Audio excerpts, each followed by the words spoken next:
AICC ಅಧ್ಯಕ್ಷ ಮಲ್ಲಿಕಾರ್ಜುನ್ ಖರ್ಗೆ ಅನಾರೋಗ್ಯ. MS Ramaiah ಆಸ್ಪತ್ರೆಯಲ್ಲಿ ಟ್ರೀಟ್ಮೆಂಟ್. ರಾಮಯ್ಯ ಆಸ್ಪತ್ರೆಗೆ ಸಿಎಂ ಸಿದ್ದರಾಮಯ್ಯ ದಿಢೀರ್ ಭೇಟಿ ಕೊಟ್ಟಿದ್ದಾರೆ. ಕಾಂಗ್ರೆಸ್ನ ಎಐಸಿಸಿ ಅಧ್ಯಕ್ಷ ಮಲ್ಲಿಕಾರ್ಜುನ್ ಖರ್ಗೆ ಅವರ ಆರೋಗ್ಯ. ಎಂಎಸ್ ರಾಮಯ್ಯ ಆಸ್ಪತ್ರೆಯಲ್ಲಿ ಟ್ರೀಟ್ಮೆಂಟ್.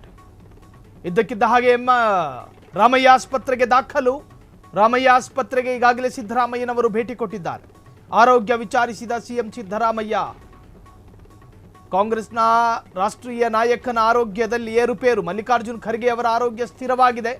ಯಾವ ಆತಂಕ, ಯಾವ ಗೊಂದಲ ಬೇಡ. ನಾಳೆ ಆಸ್ಪತ್ರೆಯಿಂದ ಡಿಸ್ಚಾರ್ಜ್ ಆಗಲಿದ್ದಾರೆ. ಕಾಂಗ್ರೆಸ್ನ ಬೆಂಬಲಿಗರಿಗೂ ಕೂಡ ಗೊಂದಲ ಮತ್ತು ಆತಂಕ ಇತ್ತು. ಆದರೆ ಖರ್ಗೆ ಅವರ ಆರೋಗ್ಯ ವಿಚಾರಿಸಿದ ಬಳಿಕ ಸಿಎಂ ಹೇಳಿಕೆ. ಮಲ್ಲಿಕಾರ್ಜುನ್ ಖರ್ಗೆ ಅವರ ಆರೋಗ್ಯ ಸ್ಥಿರವಾಗಿದೆ, ತೊಂದರೆ ಇಲ್ಲ. ಮಲ್ಲಿಕಾರ್ಜುನ್ ಖರ್ಗೆ ಅವರ ಪುತ್ರ ಪ್ರಿಯಾಂಕ್ ಖರ್ಗೆ ಟ್ವೀಟ್ ಮಾಡಿದ್ದಾರೆ ತಂದೆಯ ಆರೋಗ್ಯದ ಬಗ್ಗೆ. ಎಐಸಿಸಿ ಅಧ್ಯಕ್ಷ ಮಲ್ಲಿಕಾರ್ಜುನ್ ಖರ್ಗೆಗೆ ಅನಾರೋಗ್ಯ. ಉಸಿರಾಟದ ತೊಂದರೆ ಇತ್ತು. ಬೆಂಗಳೂರಿನ ಹತ್ತಿರದ ರಾಮಯ್ಯ ಆಸ್ಪತ್ರೆಗೆ ದಾಖಲು ಮಾಡಲಾಗಿತ್ತು. ಈಗಾಗಲೇ ಸಿಎಂ ಸಿದ್ದರಾಮಯ್ಯ ಅಧಿಕೃತವಾಗಿ ಆಸ್ಪತ್ರೆಗೆ ಭೇಟಿ ಕೊಟ್ಟು ಎಐಸಿಸಿ ಅಧ್ಯಕ್ಷರ ಆರೋಗ್ಯವನ್ನು ವಿಚಾರಿಸಿದ್ದಾರೆ.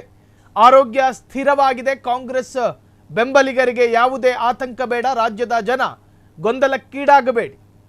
ನಾಳೆ ಆಸ್ಪತ್ರೆಯಿಂದ ಡಿಸ್ಚಾರ್ಜ್ ಆಗಲಿದ್ದಾರೆ.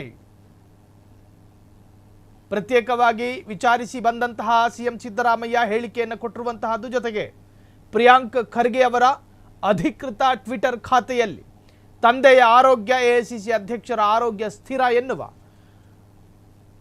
ಹೇಳಿಕೆಯನ್ನು ಕೂಡ ಪ್ರಿಯಾಂಕ್ ಖರ್ಗೆ ವ್ಯಕ್ತಪಡಿಸಿದ್ದಾರೆ ತನ್ನ ಟ್ವಿಟರ್ ಖಾತೆಯಿಂದ. ಖರ್ಗೆ ಅವರ ಆರೋಗ್ಯ ಸ್ಥಿರವಾಗಿದೆ. ಮಲ್ಲಿಕಾರ್ಜುನ್ ಖರ್ಗೆ ಅವರ ಪುತ್ರ ಪ್ರಿಯಾಂಕ್ ಖರ್ಗೆ ಟ್ವೀಟ್ ಮಾಡಿದ್ದಾರೆ. ಆ ಟ್ವೀಟ್ನ ಮುಖಾಂತರ ಕಾಂಗ್ರೆಸ್ನ ಬೆಂಬಲಿಗರಿಗೂ ಕೂಡ ಸಮಾಧಾನ ಸಿಕ್ಕಂತಾಗಿದೆ.